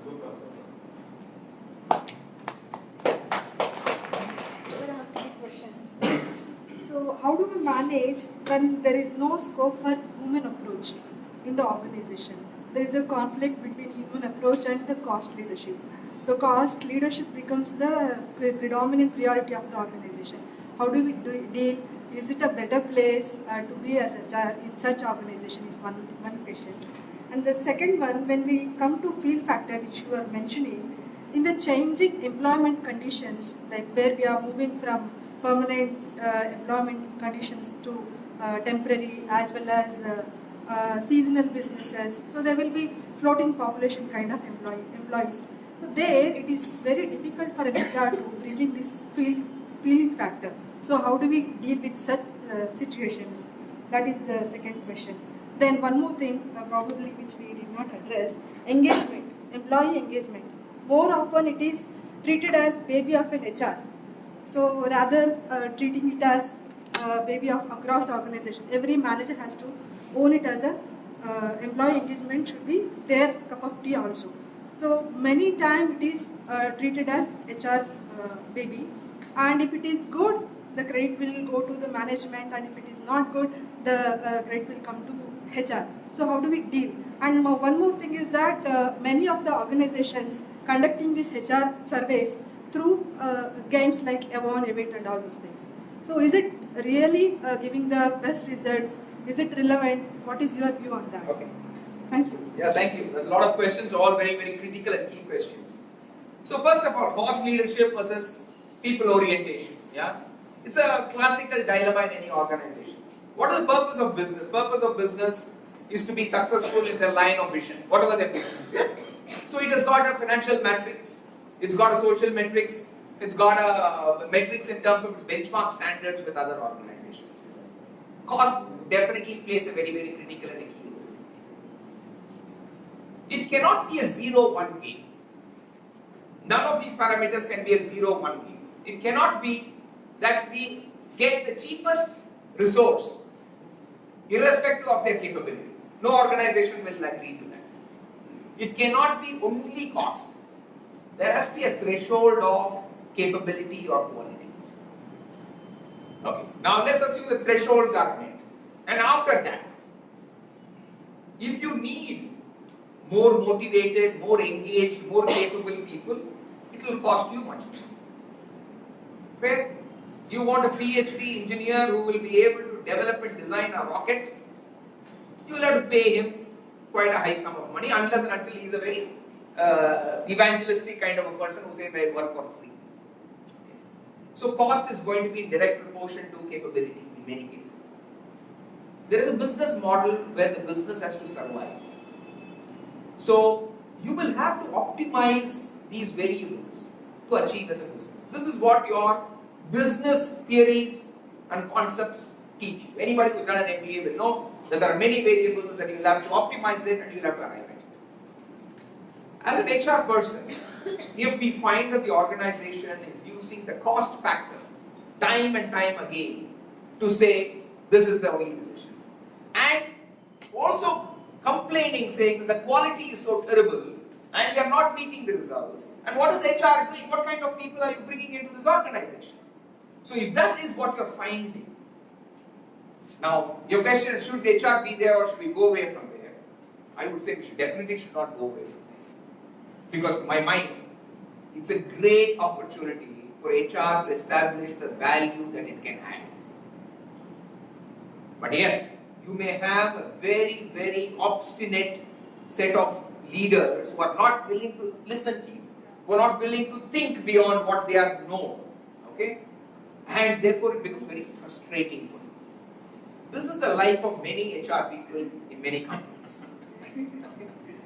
I think we have to ask ourselves, what more can I do to make them realize and understand this? And this is where I tell a lot of my HR colleagues saying that don't think you have to be the Superman or the Superwoman.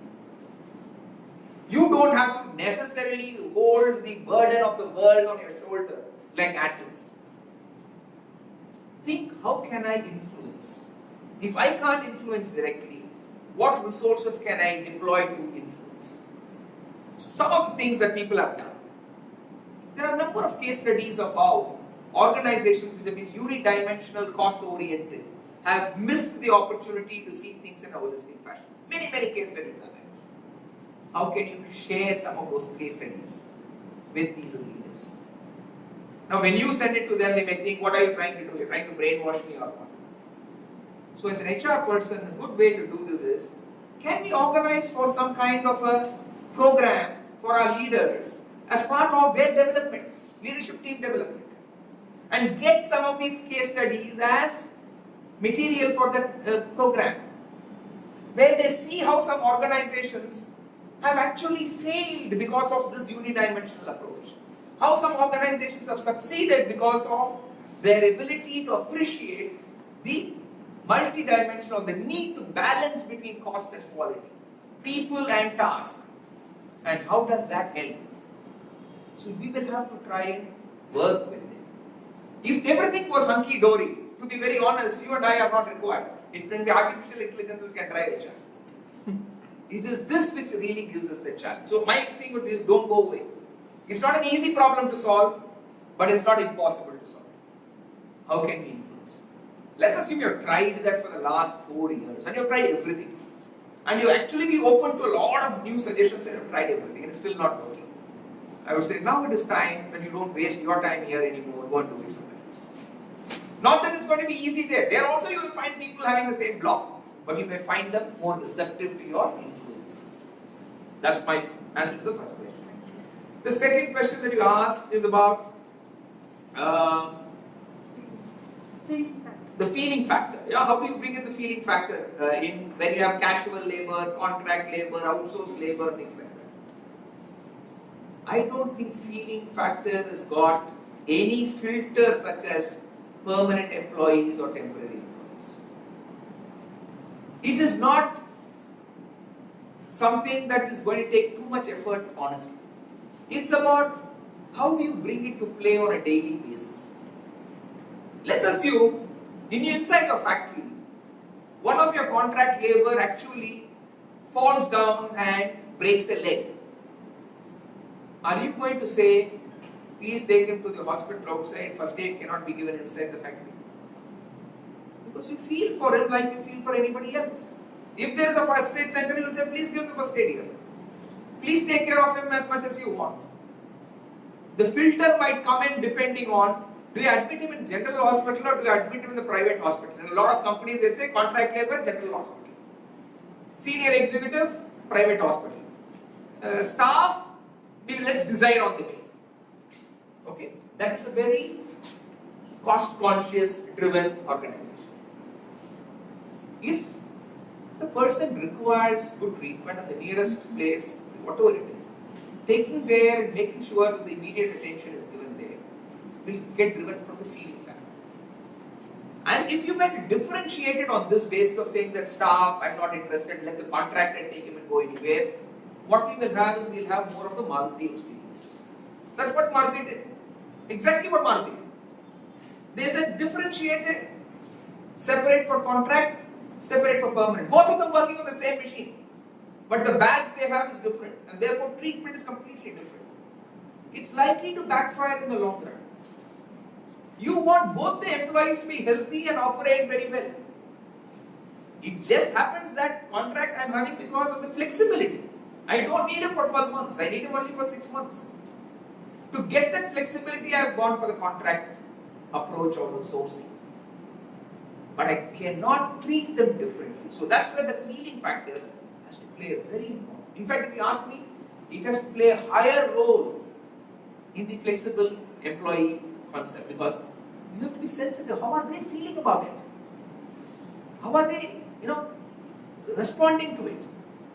So the feeling is what needs to change. The operator may not, the production manager may not think about it like that. The CEO may not think about it like that. The HR person needs to hold that flag.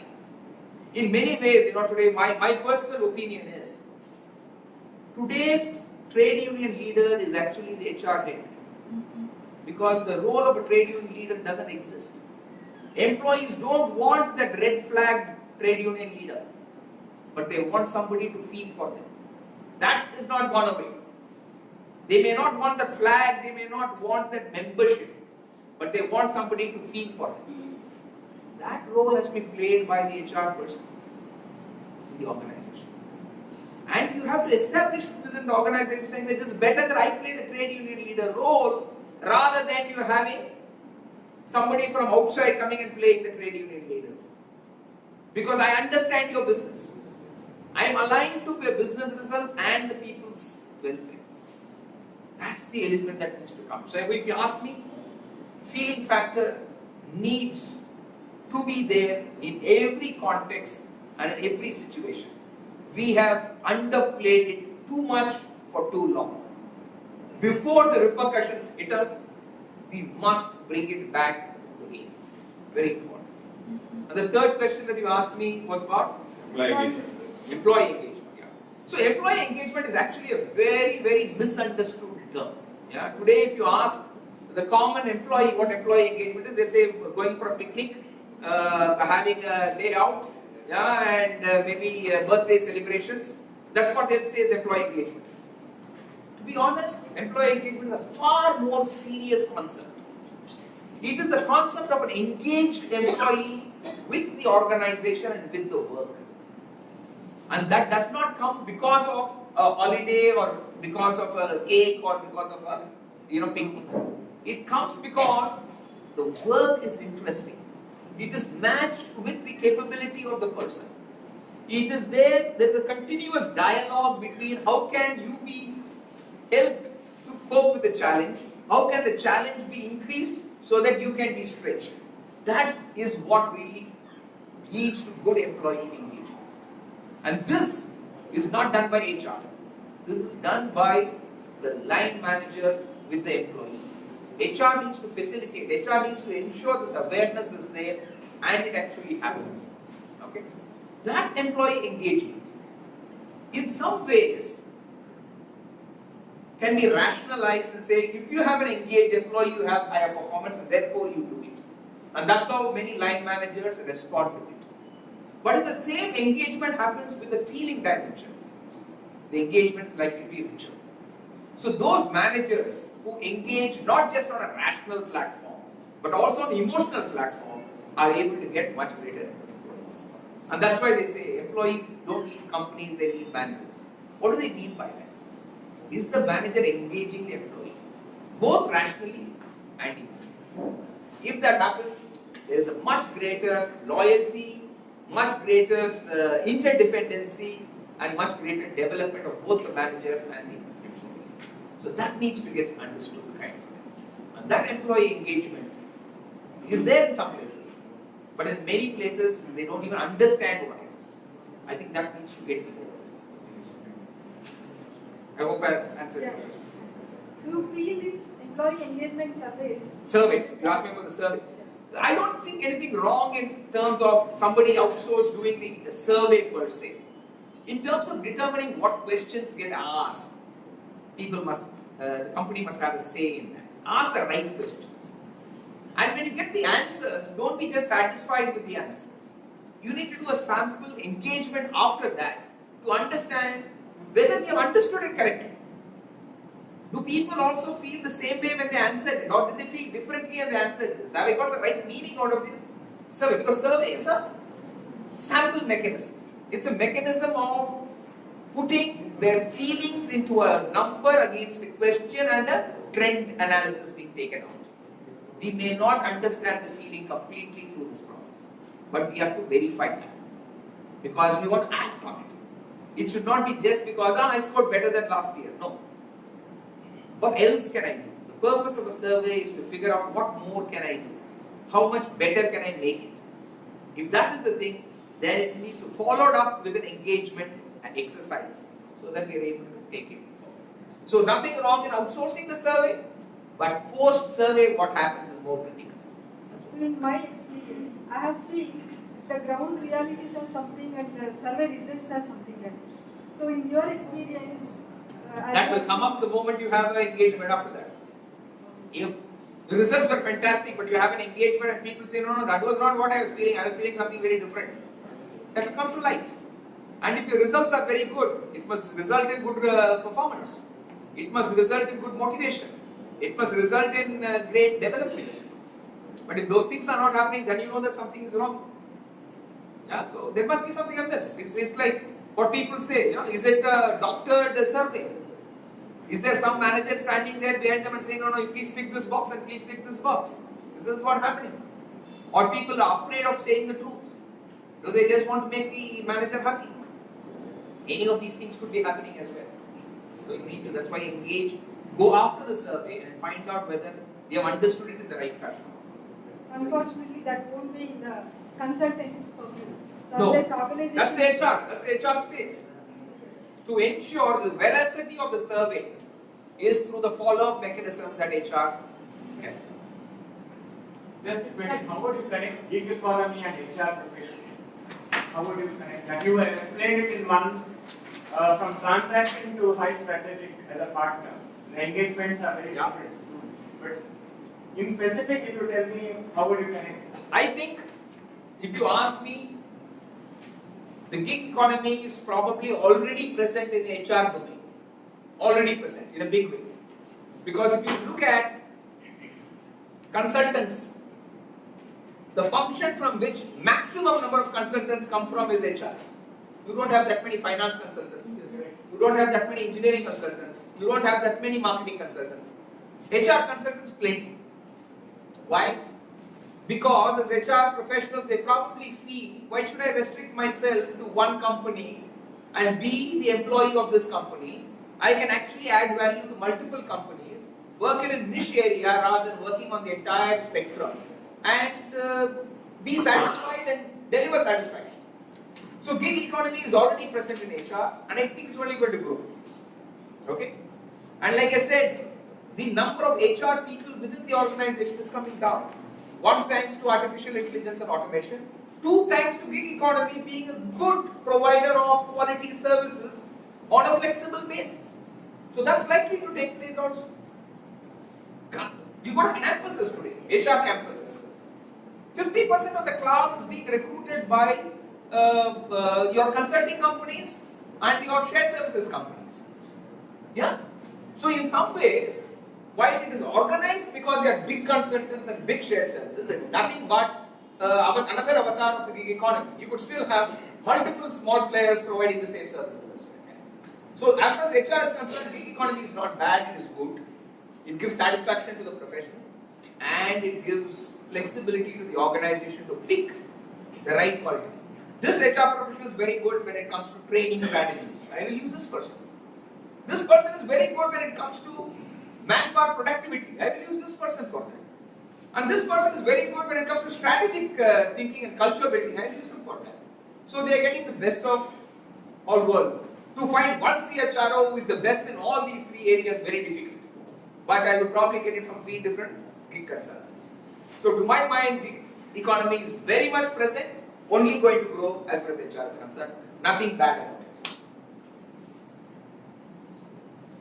Harish, you have mentioned about this leadership academy journey of Wipro Limited. Basically, the innovative practices, online learning model, how it has become very, very successful. But if you look at some of the large corporations, maybe SAP or Deloitte or Mahindra, if you look at the employees taking the benefit of this online learning system, it's somewhere around kind of 10 or 12%, nothing beyond. How to bring in that feeling factor for learning and growing and ultimately becoming the leaders? Absolutely, hit the nail on its head. E-learning has been there for a long time, but it's really not picked up in a lot of segments of industry. In the IT companies, it's very easy because they are doing E all the time. Everybody has got a laptop. Their blood is Yeah, it's like a spanner for them.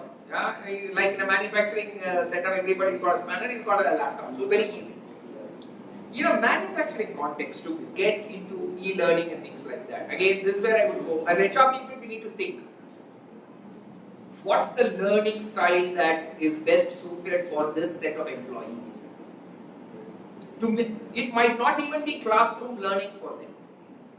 It might be on-the-job learning is what is best suited for them. In which case, most learning must happen to the shop floor. And in manufacturing companies, if you go to Toyota, you will see this. Maximum development happens through their Gemba classes. What they have is Gemba boards. They call learning boards. The Japanese concept of learning. It's called the Gemba board. Everybody goes to the board and quickly they see some things, they learn, they go back to the machine and then they apply. They don't take them to a training center. It's Gemba learning in the shop floor. We must adopt our learning to that. So, e-learning may not be applicable to it. That is one. There is also a generation of employees that is shifting. Our generation of employees were used to that kind of a thing that worked very well. The new generation of employees, right from their youngest childhood days, from their school days, from their ITI days, everything, they are used to smartphones. They are learning so much through the WhatsApp and videos and things like that. Classroom learning may not, maybe that's the medium through which learning needs to happen. Okay? And you can't run a course on skill development through that. But you can do refresher modules through that. So depending on what the context is, what the population is, and what the generation of learning styles are, you have to adopt this. Okay? So the Wipro kind of thing is a good example for white collar employees. For blue collar employees, you may find a different solution. Thanks for that insight. Some questions from students?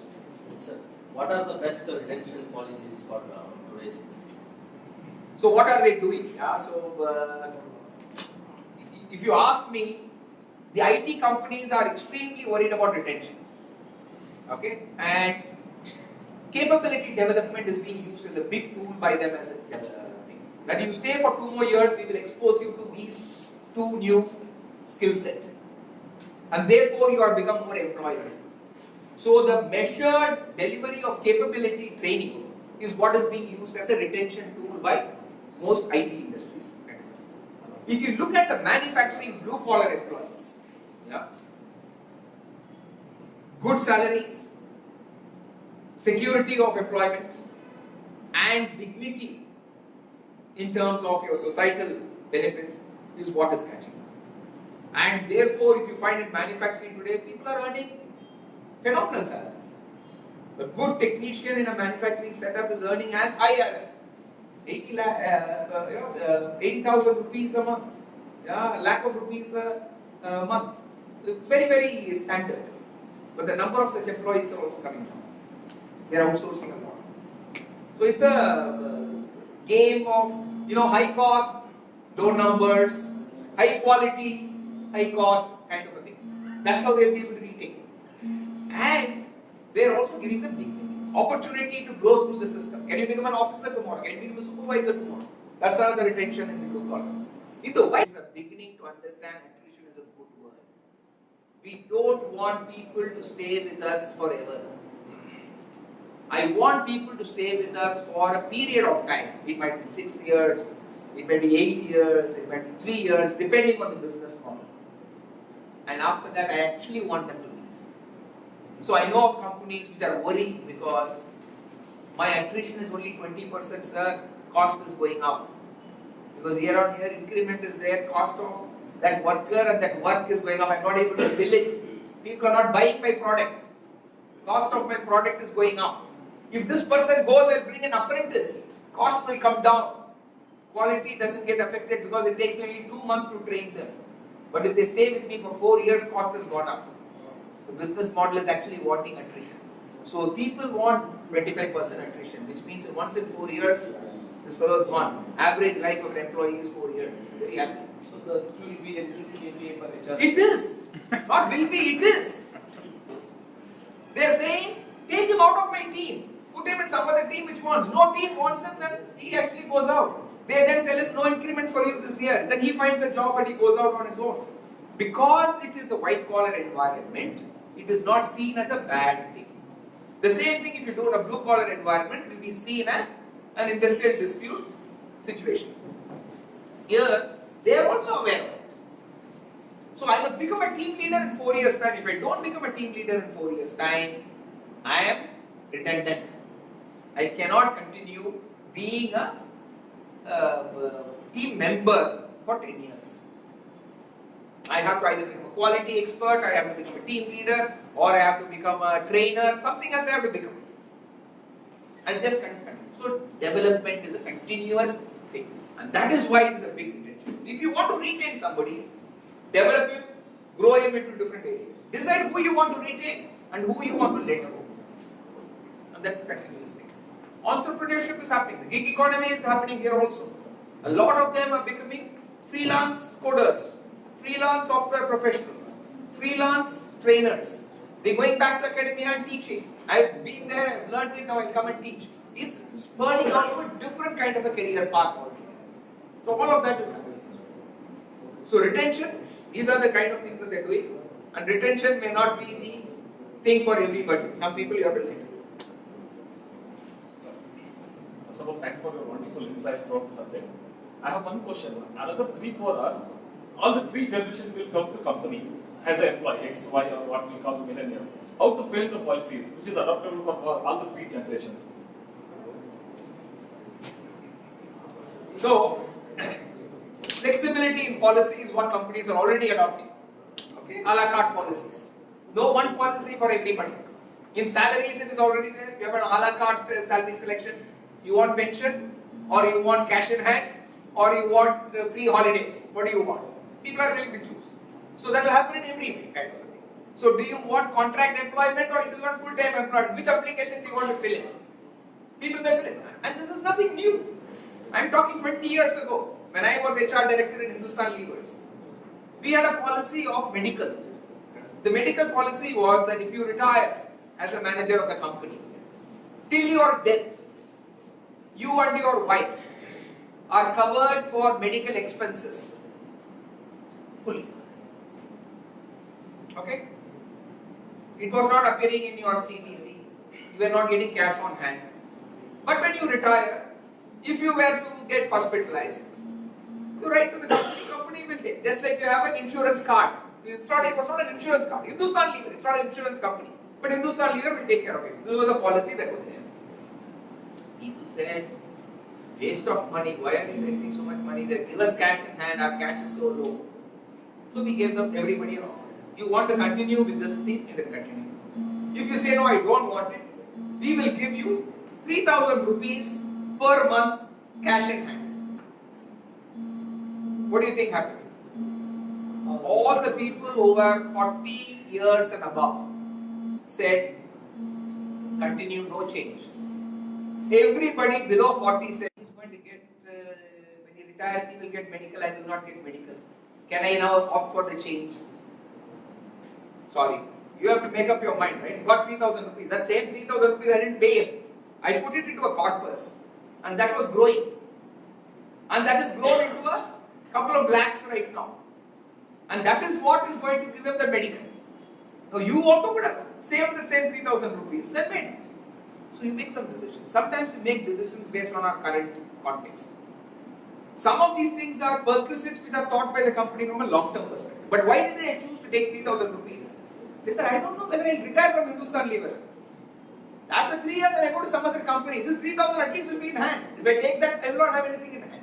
It was a retention tool to pay that medical after thing that you wanted people to retire. But now things have changed. You said cash in hand, you gave cash in hand. Now they don't give medical for anybody coming in because nobody wanted it. That option was not there. That option has gone away. So people like me who retired 20 years ago get that benefit. Today's people don't. That's how policies will keep on changing. And policies will become a la carte. And to be very honest, today when you have work from home concept, many of the policies are not relevant at all. That you should wear a formal dress to work, how does it matter whether you wear a formal dress in front of your laptop or not? Doesn't matter at all, right? So many of the policies will change. There will be some policies which of course has to be mandatory policies.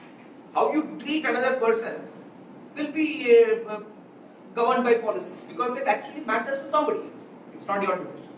So policies, there will be some which are mandatory, some which will get flexible and some which will change. So these are things which will keep evolving. Okay, so any last question from students? We didn't hear much from students. I don't have jobs to offer them.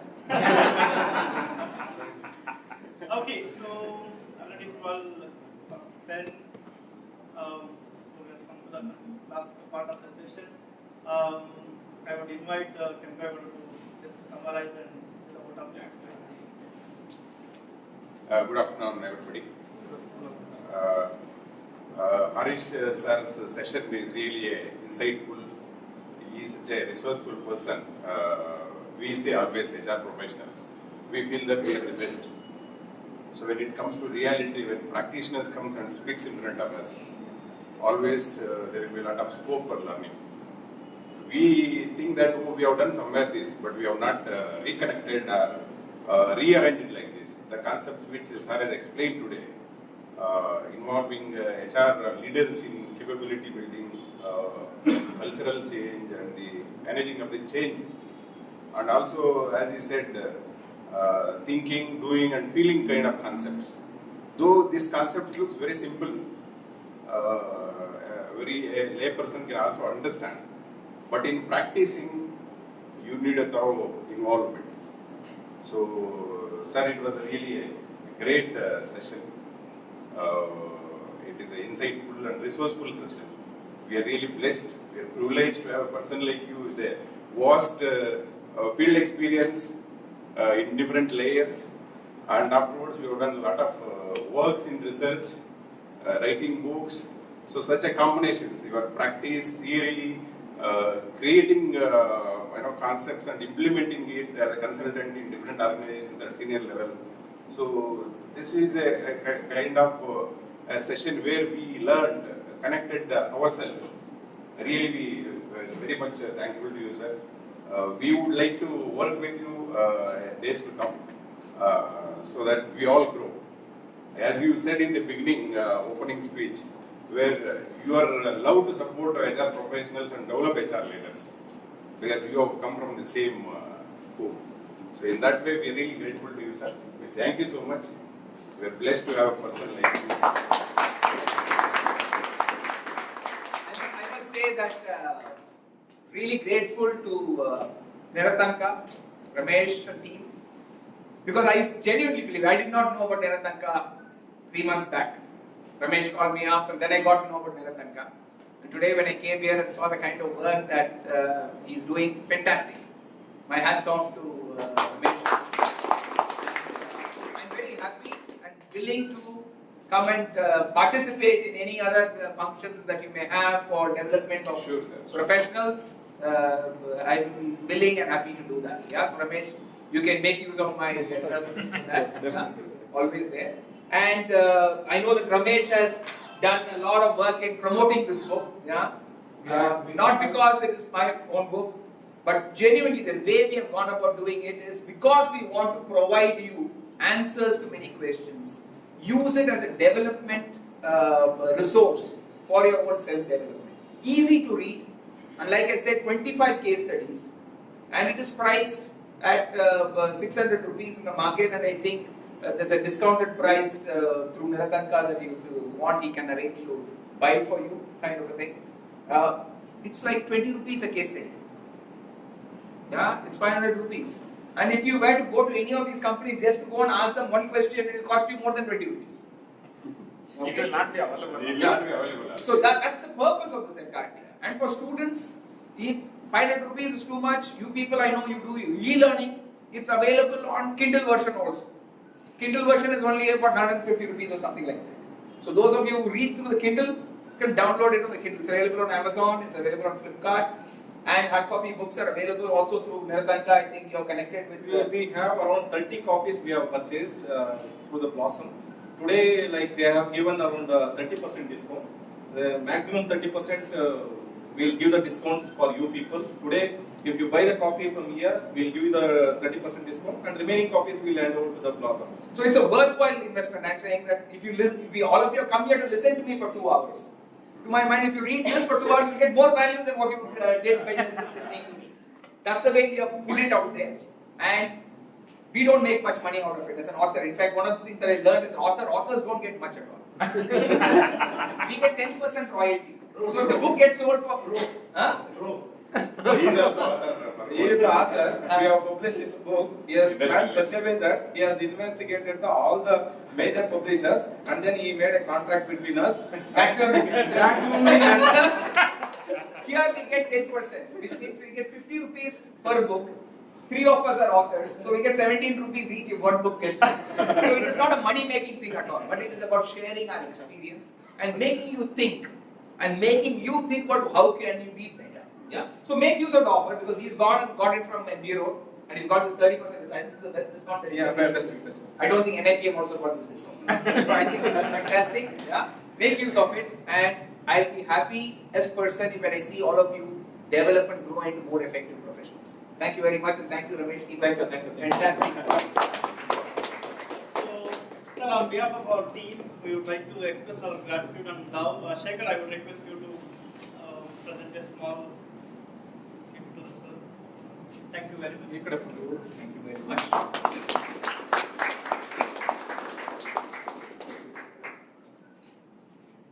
So we will have a photo session now. Yeah. People can interact with their project. We can arrange like this. You can sit there. You can sit there. Shekhar.